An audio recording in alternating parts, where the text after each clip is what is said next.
Hello everyone, welcome to earn money Telugu and good evening. ఈ రోజు Sensex 387 points పెరిగి 81,574 దగ్గర క్లోజ్ అయింది. అలాగే నిఫ్టీ 118 పాయింట్స్ పెరిగి 24,801 దగ్గర క్లోజ్ అయింది. బ్యాంక్ నిఫ్టీ వచ్చేసి 197 పాయింట్స్ పెరిగి 55,075 దగ్గర క్లోజ్ అయింది. ఈ రోజు మన ఇండియన్ మార్కెట్లో అన్ని ఇండైసెస్ కూడా పాజిటివ్గా ఉన్నాయి, ఎక్సెప్ట్ కన్స్యూమర్ డ్యూరబుల్స్ కి సంబంధించినటువంటి ఎందుకు అదొక్కటి మాత్రమే నెగిటివ్ గా ఉంది అంటే, ఈ రోజు మన ఇండియన్ గవర్నమెంట్ బిఐఎస్ స్టాండర్డ్స్ మ్యాండేటరీగా ఫాలో అవ్వాలని ఒక రూల్ తీసుకొచ్చారు. దాని వలన కన్స్యూమర్ డ్యూరబుల్స్ మాత్రమే నెగిటివ్ గా ఉంది ఈ రోజు మన ఇండియన్ మార్కెట్ లో. అలాగే గ్లోబల్ గా ఉన్నటువంటి ఇంపార్టెంట్ న్యూస్ అప్డేట్స్ ఏంటో చూద్దాం. ఈ రోజు యుఎస్ డవ్ ఫ్యూచర్స్ అనేటివి -389 పాయింట్స్ దగ్గర నెగిటివ్ గా ఓపెన్ అయింది. ఎందుకు ఓపెన్ అయింది అంటే, జియో పొలిటికల్ టెన్షన్ వల్ల. ఇజ్రాయెల్ అలాగే ఇరాన్ మధ్యలో ఒక కాన్ఫ్లిక్ట్ ఉంది, జియోపొలిటికల్ టెన్షన్. ఇజ్రాయెల్ వాళ్ళు ఏంటంటే, ఇరాన్ లో ఉన్నటువంటి న్యూక్లియర్ ఫెసిలిటీస్ ఏవైతే ఉంటాయో వాటిపైన అటాక్ చేయాలని ప్లాన్ చేస్తున్నారు. దానివల్ల ఈ రోజు డవ్ ఫీచర్స్ అనేటివి నెగిటివ్ లో ఓపెన్ అయ్యాయి. అలాగే క్రూడ్ ఆయిల్ ప్రైసెస్ కూడా పెరిగాయి ఈ రోజు. అలాగే గోల్డ్ రేట్ కూడా పెరిగింది, డాలర్ వాల్యూ అనేది తగ్గింది కాబట్టి గోల్డ్ రేట్ పెరిగింది. ఈ రోజు గ్లోబల్ న్యూస్ విషయానికి వస్తే ఏంటంటే, ట్రంప్ గారు యుఎస్ కి సంబంధించినటువంటి gold dome missile defence system ban చేస్తున్నారు. వీళ్ళు యుఎస్ ను ప్రొటెక్ట్ చేయడానికి గాను స్పేస్ లో కూడా ఈ ప్రోగ్రామ్ కి వీళ్ళు $175 బిలియన్ కట్ చేస్తున్నారు. ఈ ప్రోగ్రాము 2029 కి ఫినిష్ అవుతుందని చెప్తున్నారు, కంప్లీట్ అవుతుందని చెప్తున్నారు. దీనివల్ల యుఎస్ డిఫెన్స్ సిస్టమ్ అనేది ఒక స్టెప్ ముందుకు వెళ్తుంది ఆల్ ఓవర్ వరల్డ్ లో గాను. ఆల్రెడీ ఇజ్రాయెల్ ఐరన్ డోమ్ ఉంది ఇజ్రాయెల్ కంట్రీకి. వీళ్ళు ఈ డోమ్ ద్వారా ఏదైతే ఇరాన్ కానీ వేరే కంట్రీస్ అటాక్ చేసి దాని నుంచి ప్రొటెక్ట్ చేసుకుంటున్నారు. వీళ్ళు దాన్ని ఇనిషియేషన్ గా తీసుకొని వీళ్ళు యుఎస్ వాళ్ళు ఈ గోల్డ్ డోమ్ అనే ప్రోగ్రామ్ ని లాంచ్ చేశారు. దీనివల్ల యుఎస్ ని అన్ని వేస్ నుంచి కూడా ప్రొటెక్ట్ చేయొచ్చు, లైక్ ల్యాండ్ నుంచి, ఎయిర్ నుంచి, సీ నుంచి, స్పేస్ నుంచి కూడా ప్రొటెక్ట్ చేయొచ్చు అని చెప్తున్నారు వీళ్ళు. దీనివల్ల ఇది ఎలా వర్క్ చేస్తుంది, గోల్డ్ డోమ్ ప్రాజెక్ట్ అంటే ఏంటంటే, ఇది స్పేస్ లో ఉన్న సెన్సార్స్ ద్వారా వర్క్ చేస్తుంది. ఇలా ఉంటుంది గోల్డ్ డోమ్ స్పేస్ అంటే. ఫర్ ఎగ్జాంపుల్ చూపిస్తున్నారు వీళ్ళు. ఈ ప్రోగ్రామ్ గాను సెన్సార్స్ ద్వారా ఏదైనా వేరే కంట్రీ వాళ్ళు యుఎస్ పైకి మిసైల్స్ కానీ డ్రోన్స్ కానీ అటాక్ చేయాలని ప్లాన్ చేస్తే వాటిని డిటెక్ట్ చేస్తుంది, మిసైల్స్ ని స్టాప్ చేస్తుంది, అలాగే వాటిని డిస్ట్రాయ్ కూడా చేస్తుంది ఈ గోల్డ్ డోమ్ అనేది.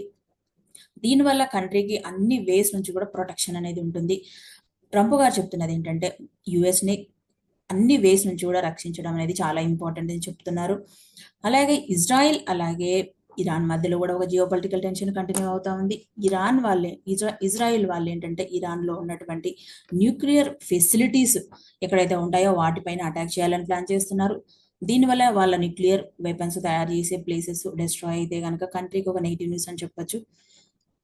అండ్ దీనివల్ల ఆయిల్ ప్రైజెస్ అనేది బాగా పెరిగాయి. ఇరాన్ ఎక్కువగా ఆయిల్ ని ప్రొడ్యూస్ చేస్తుంది కదా, దానివల్ల కంట్రీ పైన అటాక్ జరగచ్చన్న ఒక టెన్షన్ తోటి ఆయిల్ ప్రైజెస్ అనేది పెరిగాయి ఈ రోజు. అలాగే రష్యా అండ్ ఉక్రెయిన్ మధ్యలో కూడా ఒక జియో పొలిటికల్ టెన్షన్ కంటిన్యూ అవుతా ఉంది ఎప్పటి నుంచో కూడా. యుఎస్ ప్రెసిడెంట్ అలాగే రష్యన్ ప్రెసిడెంట్ గారు ఇద్దరు ఫోన్ కాల్లో డిస్కషన్ చేశారని వీళ్ళు కూడా. అండ్ రష్యాకి అలాగే ఉక్రెయిన్ మధ్యలో సీజ్ ఫైర్ అగ్రిమెంట్ ని తీసుకురావాలని ఆలోచిస్తున్నారని తెలుస్తా ఉంది. దీనికి గాను వీళ్ళు ఫోన్ కాల్ కన్వర్జేషన్ జరిగిందని తెలుస్తా ఉంది. ఒకవేళ వీళ్ళు యాక్సెప్ట్ అయితే కనుక సీజ్ ఫైర్ అగ్రిమెంట్ అంటే ఇరువైపు నుంచి కాల్పుల విరమణ ఒప్పందం అనేది జరిగితే ఇరు కంట్రీస్ కూడా కొద్ది రోజులు స్టాప్ చేస్తారు ఫైరింగ్ అనేది. నెక్స్ట్ మన ఇండియా న్యూస్ విషయానికి వస్తే ఏంటంటే, మూడీస్ వాళ్ళు BAA3 అనే రేటింగ్ ఇచ్చారు ఇండియాకు. ఇది స్టేబుల్ అవుట్లుక్ గానే ఉంది ఎకనామిక్ గ్రోత్ లో. ఎందుకు స్టేబుల్ లుక్ ఉంది అని చెప్తున్నారంటే, వీళ్ళు ఆల్ ఓవర్ వరల్డ్ లో టారిఫ్ రేట్స్ ఉన్నా కూడా ఇండియా డెవలప్మెంట్ అనేది ఆగదు అని చెప్తున్నారు. మన కంట్రీ ఎప్పుడు కూడా ఎక్స్పోర్ట్స్ మీద డిపెండెన్సీ అవ్వలేదు. మన కంట్రీ ఎప్పుడు కూడా సర్వీస్ ఓరియంటెడ్ బేసిస్ మీదనే ఉంది. దీనివల్ల కంట్రీ ఎకనామిక్ డెవలప్మెంట్ అనేది స్లో అవ్వదు, కంటిన్యూ అవుతూనే ఉంటుంది అని చెప్తున్నారు. గవర్నమెంట్ తీసుకునే కొన్ని స్టెప్స్ వల్ల ఏంటంటే, ఇన్ఫ్రాస్ట్రక్చర్ డెవలప్మెంట్ జరిగింది కంట్రీలో, అలాగే మ్యానుఫ్యాక్చరింగ్ యూనిట్స్ కూడా కొత్తవి స్టార్ట్ అయ్యాయి. దీనివల్ల కంట్రీకి ఒక అడిషనల్ బెనిఫిట్ అని చెప్పొచ్చు. అలాగే మన ఇండియాలో ఆర్బీఐ తీసుకున్నటువంటి కొన్ని స్టెప్స్ కూడా ఎకానమిక్ గ్రోత్ అవ్వడానికి ఉపయోగపడుతున్నాయి. అవేంటంటే, కంట్రీలో ఇన్ఫ్లేషన్ అనేది తక్కువగా ఉంది. ఈ మధ్యన ఆర్బీఐ అనేది హ్యూజ్ లిక్విడిటీ మార్కెట్లోకి పుష్ చేసింది. వడ్డీ రేట్లు తగ్గించడం కూడా ఒక additional benefit economic growth development అవ్వడానికి. ఇండియాలో బెటర్ పొజిషన్ ఉండడానికి ఏంటంటే, యుఎస్ టారిఫ్స్ వల్ల కూడా గ్లోబల్ మార్కెట్స్ అన్ని కూడా డిస్టర్బ్ అయినా కూడా ఇండియా మాత్రం గ్రోత్ అవుతూనే ఉంటుంది అని చెప్తున్నారు. కంపేర్ టు డెవలప్ అయినటువంటి G20 కంట్రీస్ లో కంటే కూడా ఇండియా బెటర్ పొజిషన్ లో ఉందని చెప్తున్నారు. ఈ మధ్యన మన Indian government manufacturing electric products manufacturing గాను PLI స్కీమ్ అనౌన్స్ చేసింది. $2.7 బిలియన్. ఈ స్కీమ్ కింద ఎవరైనా సరే టెక్నాలజీ మ్యానుఫ్యాక్చరింగ్ కింద ఫారెన్ వాళ్ళు వచ్చి కూడా ఇండియాలో ఇన్వెస్ట్మెంట్ పెట్టచ్చు. లైక్ రీసెంట్ గా యాపిల్ వాళ్ళు అనౌన్స్ చేశారు, ఇండియాలో మేము ఇన్వెస్ట్మెంట్ పెడుతున్నామని చెప్తున్నారు. ఇది కంట్రీకి ఒక పాజిటివ్ న్యూస్ అని చెప్పొచ్చు. ఇంకొకటి ఏంటంటే, ఈ మధ్యన ఇండియా పాకిస్తాన్ మధ్యలో జియో పొలిటికల్ టెన్షన్ అనేది కంటిన్యూ అయింది. ఈ టెన్షన్ వల్ల కూడా డిఫెన్స్ బడ్జెట్ అనేది కంట్రీలో పెరుగుతా ఉంది. దానివల్ల కొంచెం గవర్నమెంట్ ఎక్స్పెండిచర్ పెరగాల్సి రావచ్చు. అది కంట్రీలో ఉన్నటువంటి గవర్నమెంట్ బడ్జెట్ కి కొంచెం నెగిటివ్ న్యూస్ అని చెప్తున్నారు వీళ్ళు. అలాగే ఇండియా పాకిస్తాన్ మధ్యలో టెన్షన్ వల్ల ఏదైతే అఫెక్ట్ అయిందో, కంట్రీలో మేజర్ గా డెవలప్ అయ్యే హబ్స్ ఎక్కడైతే ఉంటాయో like metropolitan cities, economic hubs, అవి ఆ ప్లేస్ కి చాలా డిస్టెన్స్ లో ఉన్నాయని, దీని వలన ఈ టెన్షన్ వల్ల కూడా కంట్రీకి ఎలాంటి ఇంపాక్ట్ ఉండదు అని చెప్తున్నారు. ఈ geo political tension India Pakistan మధ్యలో జరగడం వల్ల కూడా కంట్రీ డిఫెన్స్ లో ఎంత స్ట్రాంగ్ గా ఉందనేది కూడా తెలుస్తా ఉంది. దీనివల్ల మన కంట్రీకి డిఫెన్స్ సెగ్మెంట్ లో ఆర్డర్స్ అనేవి బాగా పెరుగుతాయి నెక్స్ట్ ఇయర్ కానీ ఈ ఇయర్ కానీ. అలాగే ఏవైతే మనం ఎక్స్పోర్ట్ చేస్తామో లైక్ మొబైల్స్ కానీ చిప్స్ కానీ రీసెంట్ గా ఎక్స్పోర్ట్ చేస్తామో యుఎస్ కి, వాటిపైన కొంచెం ఎఫెక్ట్ పడవచ్చు. లైక్ ఫార్మాస్యూటికల్ ప్రొడక్ట్స్ పైన కూడా ఇది కూడా కొంచెం ఎఫెక్ట్ చూపించవచ్చు, కానీ కంట్రీ ఎకానమీకి స్లో డౌన్ అయితే అవ్వదు అని చెప్తున్నారు మూడీస్ వాళ్ళు. అండ్ ఈ మధ్యన మూడీస్ వాళ్ళు 6.7 నుంచి 6.3% తగ్గించారు ఇండియా ఎకనామిక్ డెవలప్మెంట్ ని, ఎందుకంటే ఈ టారిఫ్స్ వల్లనే తగ్గిస్తున్నామని చెప్తున్నారు. ఇది కంట్రీస్ కి ఒక పాజిటివ్ న్యూస్ అని చెప్పొచ్చు మూడీస్ వాళ్ళు ఇచ్చింది. అండ్ ఇంకొకటి కూడా ఏంటంటే, ఇండియా యూరోపియన్ యూనియన్ తోటి ఫ్రీ ట్రేడ్ అగ్రిమెంట్ చేసుకోవాలని చూస్తున్నారు. మన కంట్రీ కామర్స్ మినిస్టర్ అలాగే పీయూష్ గోయల్ గారు యూరోపియన్ యూనియన్ లో విజిట్ చేసి అలాగే వాళ్ళతో ఫ్రీ ట్రేడ్ అగ్రిమెంట్, అలాగే బయలేటరల్ అగ్రిమెంట్, అలాగే జియోగ్రఫికల్ ఇండికేషన్ సంబంధించినటువంటి అగ్రిమెంట్స్ చేసుకోవాలనుకుంటా ఉన్నారు. ఇండియాకి అలాగే యుఎస్ కి టారిఫ్స్ కూడా డిస్కషన్ జరుగుతూ ఉంది కంటిన్యూగా.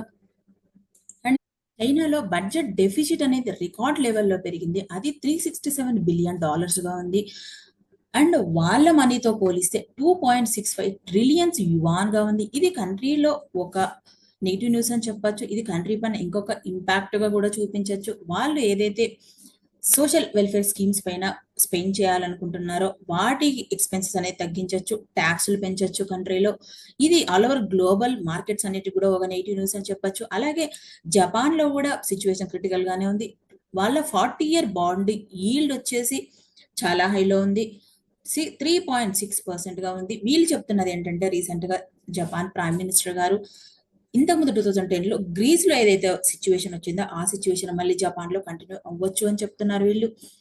దీనివల్ల కంట్రీలో ప్రజలకు ఏంటంటే మార్కెట్స్ పైన అలాగే బాండ్స్ పైన కూడా ట్రస్ట్ అనేది పోతుంది.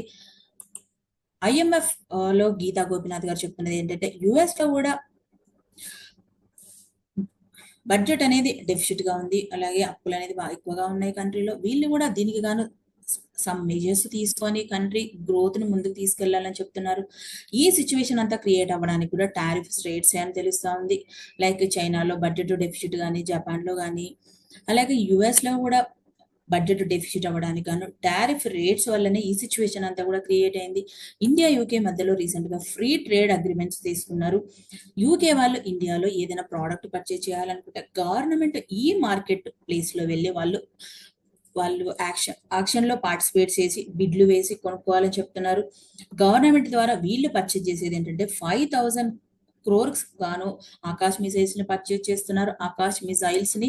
అలాగే 5,085 crore గాను వ్యాక్సిన్స్ ని పర్చేజ్ చేస్తున్నారు వీళ్ళు యూకే వాళ్ళు. అలాగే 2024-25 గాను 5.42 ట్రిలియన్ గా ఎక్స్పోర్ట్ చేస్తున్నాం ఇండియా నుంచి యూకేకి. 2025-26 గాను 7 ట్రిలియన్ ఎకానమీకి గ్రో అవుతుంది ఇండియా ఎక్స్పోర్ట్స్ లో. ఎవ్రీ ఇయర్ 40-50% గ్రో అవుతుంది ఎక్స్పోర్ట్స్ లో యూకేకి ఎక్స్పోర్ట్ చేసే విషయం. Indian government safety rules strict గా చేసింది. చైనీస్ నుంచి ఏవైతే కిచెన్ అప్లయన్సెస్ ఇంపోర్ట్ చేసుకుంటామో వాటి విషయంలో bureau of Indian standard rules and regulations ని కంపల్సరీ ఫాలో అవ్వాలని. అండ్ వీటి వేటిలో ముఖ్యంగా ఫాలో అవ్వాలి అని అంటే వాక్యూమ్ క్లీనర్స్ కానీ, coffee makers, frying pans, cookers కానీ, అలాగే electrical frying pans and steams విషయంలో కంపల్సరీ బిఐఎస్ స్టాండర్డ్స్ ఫాలో అవ్వాలని చెప్తున్నారు. వీటి వల్ల మన ఇండియాలో మ్యానుఫ్యాక్చరింగ్ చేసే కంపెనీస్కి ఒక బెనిఫిట్ అని చెప్పొచ్చు. ఈ సెగ్మెంట్లో ఎవరైతే మ్యానుఫ్యాక్చరింగ్ చేస్తున్నారో వాళ్ళకి అడిషనల్ బెనిఫిట్ ఉంటుంది. వాళ్ళ బిజినెస్ అనేది గ్రో అవుతుంది ఇండియాలో, అలాగే ప్రాఫిట్స్ కూడా జనరేట్ అవ్వచ్చు ఈ డెసిషన్ వల్ల. నెక్స్ట్ బిఎండబ్ల్యూ ఇండస్ట్రీకి ఒక అప్డేట్ వచ్చింది. ఈ కంపెనీలో సబ్సిడరీ అయినటువంటి బిఎండబ్ల్యూ ఐరన్ అండ్ స్టీల్ కంపెనీకి ఆర్డర్ వచ్చింది. టాటా స్టీల్ నుంచి 364 crore వర్త్ చేసే ఆర్డర్ వచ్చింది. బిఎండబ్ల్యూ ఇండస్ట్రీ అంటే ఇది ఒక కార్ల మ్యానుఫ్యాక్చరింగ్ చేసే కంపెనీ. ఈ కాంట్రాక్ట్ లో వీళ్ళు హాట్ రోల్డ్ కాయిల్స్ ని ట్యూబ్స్ గా మారుస్తారు. వీళ్ళకి ఆల్రెడీ మ్యానుఫ్యాక్చరింగ్ ఉన్న ఫెసిలిటీస్ ఉన్న యూనిట్లలోనే వీళ్ళు ఈ ప్రాసెస్ ని చేస్తారు. హాట్ రోల్డ్ కాయిల్స్ ని ట్యూబ్స్ గా మార్చే ప్రాసెస్ ని హజీబాగ్, హౌరా, జంషెడ్పూర్ వంటి మ్యానుఫ్యాక్చరింగ్ యూనిట్లలోనే వీళ్ళు చేస్తారు. ఈ రోజు మార్నింగ్ సెషన్ లో షేర్ 12% పెరిగింది.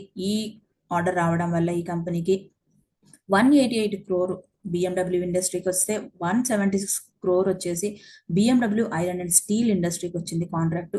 అంటే కాంట్రాక్ట్ స్ప్లిట్ అయింది బిఎండబ్ల్యూకి, బిఎండబ్ల్యూ ఐరన్ అండ్ స్టీల్ ఇండస్ట్రీకి. ఇది ఒక పాజిటివ్ న్యూస్ అని చెప్పొచ్చు కంపెనీ గ్రోత్ అవ్వడానికి. నెక్స్ట్ ఇర్కాన్ ఇంటర్నేషనల్ కి ఒక ఆర్డర్ వచ్చింది సౌత్ వెస్ట్రన్ రైల్వేస్ నుంచి. ఈ టోటల్ కాంట్రాక్ట్ వర్త్ వచ్చేసి 254 crore అని చెప్పొచ్చు. ఈ ఆర్డర్ లో వీళ్ళు బెంగళూరు అండ్ మైసూర్ మధ్యలో కవచ్ ప్రోగ్రామ్ ఇంప్లిమెంట్ చేస్తారు 778 కిలోమీటర్ డిస్టెన్స్ లో. ఈ కవచ్ ప్రోగ్రామ్ ఏంటంటే ట్రైన్స్ కొలిజన్ నుంచి అవాయిడ్ చేసే ప్రోగ్రామ్ ఇది. ఈ ప్రాజెక్ట్ లో కానీ వీళ్ళు కవచ్ ప్రోగ్రామ్స్ కింద ఏవేవైతే చేస్తారో సర్వే కానీ, డిజైన్ కానీ, సప్లై ఇన్స్టాలేషన్ కానీ, టెస్టింగ్ అండ్ కమిషనింగ్ లాంటి పనులు చేస్తారు వీళ్ళు ఈ కవచ్ ప్రోగ్రామ్ కింద. ఈ ప్రోగ్రామ్ గాను లెటర్ ఆఫ్ యాక్సెప్టెన్స్ వచ్చిన తర్వాత 18 months లో వీళ్ళు ఈ ప్రాజెక్ట్ ఫినిష్ చేస్తారని తెలుస్తా ఉంది. ఇది కంపెనీకి ఒక పాజిటివ్ న్యూస్ అని చెప్పొచ్చు. నెక్స్ట్ పటేల్ ఇంజనీరింగ్ కి ఒక ఆర్డర్ వచ్చింది. 711 crore వర్త్ చేసే ఆర్డర్ వచ్చింది హైడ్రో పవర్ ప్రాజెక్ట్ ను డెవలప్మెంట్ చేయడానికి గాను. ఈ ఆర్డర్ అరుణాచల్ ప్రదేశ్ నుంచి వచ్చింది. అరుణాచల్ ప్రదేశ్ లోని north eastern electric power corporation limited నుంచి వచ్చింది ఈ ఆర్డర్ వీళ్ళకి. వీళ్ళు 240 మెగావాట్ హెచ్ఈఓ హైడ్రో పవర్ ని డెవలప్ చేస్తారు. వీళ్ళు షియోమి అనే డిస్ట్రిక్ట్ లో డెవలప్ చేస్తారు వీళ్ళు అరుణాచల్ ప్రదేశ్ లోని. ఈ ప్రాజెక్ట్ ని వీళ్ళు 44 months లో ఫినిష్ చేస్తారని. ఈ కాంట్రాక్ట్ వీళ్ళకి engineering, procurement and construction basis మీద వచ్చింది. ఈ కాంట్రాక్ట్ స్టార్టింగ్ నుంచి ఎండ్ వరకు కూడా వీళ్ళే చూస్తారని ప్రాజెక్ట్ ని. అలాగే కన్స్ట్రక్షన్ కానీ, సివిల్ కానీ, ఇన్ఫ్రాస్ట్రక్చర్ వర్క్స్ కానీ, టెస్టింగ్ కానీ, హైడ్రో మెకానికల్ ప్లాంట్స్ కానీ, అలాగే యాన్యువల్ మెయింటెనెన్స్ కానీ వీళ్ళు ప్రాజెక్ట్ స్టార్టింగ్ నుంచి కూడా ఎండింగ్ వరకు వీళ్ళే చేస్తారని తెలుస్తా ఉంది ఈ ప్రాజెక్ట్ లో. ఇది కంపెనీకి ఒక పాజిటివ్ న్యూస్ అని చెప్పొచ్చు. ఈ ప్రాజెక్ట్ కనుక డెవలప్మెంట్ అయితే నార్త్ ఈస్టర్న్ రీజియన్ లో ఇండియాలో రెన్యూవబుల్ ఎనర్జీ ఇంపార్టెన్స్ అనేది బాగా పెరుగుతా ఉంది. ఈ ప్లేస్ లో నెక్స్ట్ టీసీఎస్ ఒక ఆర్డర్ విన్ అయింది బిఎస్ఎన్ఎల్ నుంచి. 2903 crore వర్త్ చేసే ఆర్డర్ విన్ అయింది. ఈ ఆర్డర్ లో ఏంటంటే వీళ్ళు బిఎస్ఎన్ఎల్ టెలికాం ఆపరేటర్లు మొబైల్ ఇన్ఫ్రాస్ట్రక్చర్ లో 4Gకి అప్గ్రేడ్ అవుతున్నారని, వీళ్ళ ఇన్ఫ్రాస్ట్రక్చర్ ని టోటల్ గా తేజాస్ నెట్వర్క్ కాల్ చేస్తారని తెలుస్తా ఉంది. ఈ ఆర్డర్ లో ఏంటంటే 4G నెట్వర్క్ కోసం ప్లానింగ్ కానీ, ఇంజనీరింగ్ కానీ, సప్లై ఇన్స్టాలేషన్ కానీ, టెస్టింగ్ కానీ, కమిషనింగ్, అలాగే annual maintenance, total project starting నుంచి ఎండింగ్ వరకు కూడా వీళ్ళు 4G నెట్వర్క్ అప్గ్రేడ్ చేసే విషయంలో తేజస్ నెట్వర్క్ వాళ్ళు హెల్ప్ చేస్తారని తెలుస్తా ఉంది. దీంట్లో గాను ముఖ్యంగా ఏంటంటే ఆల్ ఓవర్ ఇండియాలో 18,658 ప్లేసెస్ లో వీళ్ళు ఇన్ఫ్రాస్ట్రక్చర్ డెవలప్మెంట్ చేస్తారు. బిఎస్ఎన్ఎల్ కు రేడియో యాక్సెస్ నెట్వర్క్ కి ఎక్విప్మెంట్స్ సప్లై చేయడంలో ఈ Tejas network company main role play చేస్తుందని తెలుస్తుంది. ఈ ఆర్డర్ వల్ల ఏంటంటే తేజస్ నెట్వర్క్ కి ఒక అడిషనల్ అడ్వాంటేజ్ అని చెప్పొచ్చు కంపెనీ డెవలప్మెంట్ అవ్వడానికి. ఇది ఈ రోజు స్టాక్ ప్రైస్ కూడా పెరిగింది తేజస్ నెట్వర్క్ షేరు. హలో అండి, మార్కెట్ లో ఉన్న న్యూస్ ని సింప్లిఫై చేసి మీ ముందుకు తీసుకురావడానికి మేము పెడుతున్న ఎఫర్ట్స్ మీకు యూజ్ అవుతుంది అనుకుంటే కనుక తప్పకుండా వీడియోని లైక్ చేయండి, షేర్ చేయండి, కామెంట్ చేయండి అండ్ ఛానల్ని సబ్స్క్రైబ్ చేయండి. Thank you. Take care.